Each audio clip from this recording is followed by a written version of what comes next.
comissão mais importante da Câmara é a CCJ, que é a Comissão de Constituição e Justiça.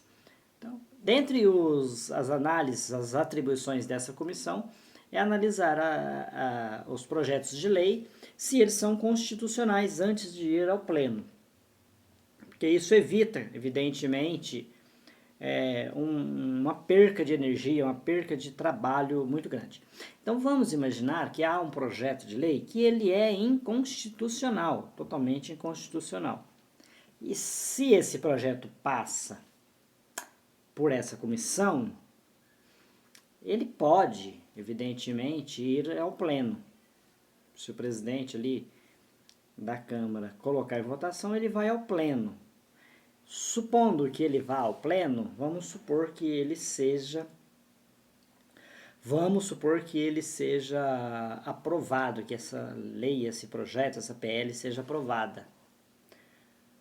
Provavelmente alguém vai reclamar ao STF para que o STF derrube essa lei pela sua inconstitucionalidade. Nessa hora, evidentemente, você já perdeu energia da Câmara, esse pessoal aprovando, perdeu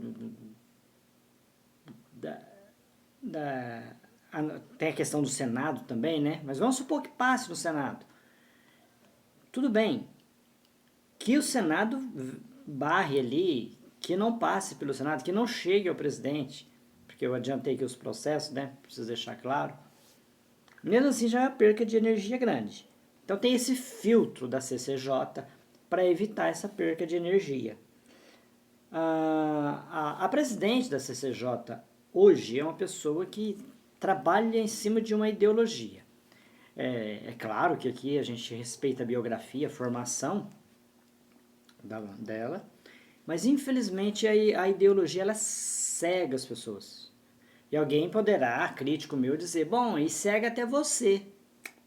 Certo? Só que eu não tenho poder de nada, né? Eu não vou colocar nenhuma lei em votação, não vou pôr nenhuma pauta em votação, por mais que seja ruim, por mais que seja nefasto, a ideologia, no meu caso, ela não traz grandes prejuízos para o Brasil. No caso da presidente da CCJ, presidente da Câmara, presidente do Senado, presidente da República, seja lá quem for, um ministro do STF, aí sim o prejuízo para a sociedade é muito grande. Né? No caso atual, o que acontece? Acontece que a presidente ela fica um pouco meio que perdida, porque apesar da biografia ali respeitável, a ideologia ali dá uma cegada nela. Ela preocupa mais com as redes sociais, com o Twitter, né, especialmente o Twitter, né, que é ativa no Twitter, do que ali com o trabalho, mas, digamos assim, vou dizer aqui, talvez seja até injusto, um trabalho mais sério, e isso é um prato cheio para a oposição. Vou falar aqui de uma pessoa que os bolsonaristas odeiam, de quem eu não tenho a menor simpatia também. Aqui não tem ódio de minha parte, não. Mas acho uma pessoa que realmente não merece, digamos, a minha consideração. Claro, por ser também altamente ideológica, por colocar a ideologia acima da razão. Só que no sentido oposto. Como é oposição, eu estou me referindo a Maria do Rosário, como é oposição, ela consegue ali obstruir. Porque como já é deputada há mais tempo, e talvez, não estou fazendo nenhuma afirmação, talvez ela seja mais dedicada, o que ela faz? Ela consegue obstruir as votações. Porque a presidente coloca ali em pauta ali algo que vai contra o regimento interno da casa, ela coloca em pauta algo ali que fere a Constituição e aquela coisa toda. E vamos combinar, esse pessoal, né, da ala ali bolsonarista, eles são admirados, né? Eu não sei por quê, porque supostamente não teria papas na língua, abre aspas. Essa falta de decoro, né, que o pessoal confunde com sinceridade, faz com que haja uma perca de tempo muito grande por parte do Congresso, que é um prato cheio para eles. A oposição, infelizmente, que deveria fazer oposição com responsabilidade para avançar nas questões do Brasil, porque primeiro você tem que pôr o interesse do povo, o interesse da sociedade, do país, acima de qualquer outro. Mas não, o interesse deles é claro, é obstruir, é atrapalhar o governo para poder ter chance de vencer a próxima eleição. Vamos ser sinceros, é isso que acontece. Tendo essa oportunidade é o que eles vão fazer, né? Ao invés de tentar trabalhar ali. Eu sei que é difícil, tudo bem, vamos supor que a oposição ela fosse 100% racional e que ela, dizendo, gente, vamos trabalhar aqui, vamos fazer assim e tal, mostrasse os caminhos certos, teria dificuldade. Teria dificuldade, claro, porque, lógico, haveria ali, ali um destrambelhamento por parte ali dos governistas ali, né? Mas não, ao contrário disso, eles acham um prato cheio, para eles é uma maravilha. Portanto, quando tem ali aquele desrespeito às mulheres, aí a oposição aproveita justamente para debater esse assunto, etc. e tal. Ele quebrou o decoro, e vira aquele bate-boca. E aí você vê 40 minutos, 1 hora, eles debatendo isso, quando deveria estar trabalhando para que reformas importantes fossem aprovadas, né? E grande parte, na grande maioria, a culpa disso é sim da ala governista que, em primeiro lugar, não tem esse decoro, fala essas bobagens justamente para ser um combustível para a oposição. Segundo, porque ao colocar em votação de forma plena o que deveria ser feito, tudo certinho, e tentar discutir aquele projeto de lei e mostrar a necessidade que a sociedade tem dessas reformas, fazem de um modo destrambelhado, pior, de um modo ideologizado, que atrapalha a votação que a oposição usa como de forma a obstruir essas votações. Portanto, o problema não está só no risco que nós corremos de termos aí uma lei absurda, uma lei totalmente inconstitucional. Então, supondo o governo permaneça como está por 8 anos, como o pessoal já tem certeza de que vai acontecer. Nesse sentido, é óbvio que vai haver ali um fortalecimento. Em 8 anos, o governo terá indicado mais ministros do STF. Eu desconfio muito que parte das pessoas que estão hoje com o governo, essa base ela vai aumentar. Infelizmente, essa base ela será reacionária, porque se está dando certo, tem gente que é oportunista, tem gente que não usa ideologia, tem gente que não usa, não tem ideologia, não preocupa com a sociedade, nada. Eles se preocupam consigo próprio, então eles seguem a onda.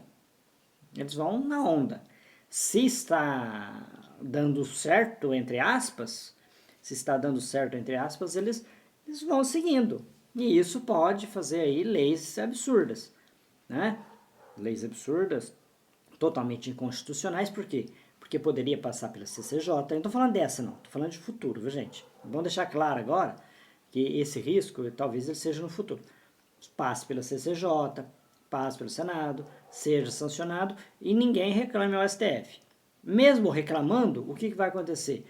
O STF, se indicado de forma ideológica, ele poderá chancelar uma lei inconstitucional. Poderá, viu, gente? Não estou dizendo. Porque o STF hoje ele é muito criticado e criticado injustamente. porque o STF hoje faz o trabalho que deve ser feito, pelo menos no meu entender. Se alguém souber de alguma lei aí, foi aí aprovada e que alguém reclamou no STF que ela seja inconstitucional, né, e o STF passou pano, que é presente, eu desconheço. Então, existem alguns erros ali, pequenos, especialmente com decisões monocráticas, eu até concordo, isso existe. Existe votos ali destrambelhado? Existe. Mas, de maneira geral, quando aprovado pelo Pleno, né, mesmo por turma, primeira ou segunda turma, quando aprovado em geral, são aprovações que estão dentro da lei, dentro da Constituição, está tudo dentro, tudo totalmente legal, né? E quando eu falei de um STF ideologizado, com muita ideologia, etc., alguém poderia dizer, bom, o que está lá, em boa parte foi indicado pelo PT, então ele teria essa ideologia. Para finalizar, e deixar claro aqui, eu gostaria de lembrar que o Lula ficou preso, e foram 6 votos a 5, e desses 5 votos que manteve Lula preso de forma inconstitucional, porque o inciso 57 do artigo 5º diz isso, foram indicações petistas. Então eles não obedecem. Não obedecem de forma ideológica ali aquilo por ser indicação do PT. Eu gostaria de lembrar também que quem conduziu a ação penal 470, conhecido como Mensalão, foi o Joaquim Barbosa, indicação petista também. E vocês sabem que ele fez o trabalho que deveria ser feito dentro da lei, não desrespeitando ninguém, não desrespeitando leis, e condenou muita gente, né? Então não obedeceu ali não. Tá, tudo bem que ele saiu antes, não sabemos o motivo, etc. Mas ele fez o trabalho que deveria ser feito e foi indicação petista também. Por outro lado, a primeira indicação do nosso atual presidente, do Bolsonaro, segue à risca ali. Vai ver os votos que ele deu. Né? Com exceção dele ter rejeitado o pedido de impeachment ali perpetrado por Jorge Cajuru, todo o resto ali está destrambelhado. Ou não está? Alguém me aponta aí, por exemplo, quando ele votou ali, as outras 2 votações que ele fez ali, o que está certo ali? Ele apresentou ali uns argumentos que nem verdadeiros são, apresentou ali uns fatos totalmente deslocados da realidade. Eu considero um grande erro. E isso ele fez baseado na ideologia. Não custa lembrar que o nosso presidente já declarou que ministro do STF tem que ser terrivelmente evangélico. Não interessa qual é a religiosidade, qual que é a fé, a crença do ministro, isso não importa. O que interessa é que lá dentro, uma vez indicado, ele vai julgar, ele vai, em primeiro lugar, ele vai defender a Constituição. A Constituição, tá? Então, não tem essa de terrivelmente evangélico, porque isso não depende lá os trabalhos dele, ou não deveria depender, não em um Estado laico, né? Então, você vê que essa indicação ela pode não ser das melhores, ok? No meu entender, né? Claro que você tem, sendo respeitoso, tendo respeito e decoro, você deve usar os comentários aí para opinar sobre essa questão, ok? Um forte abraço a todos, até o próximo vídeo, espero que gostem.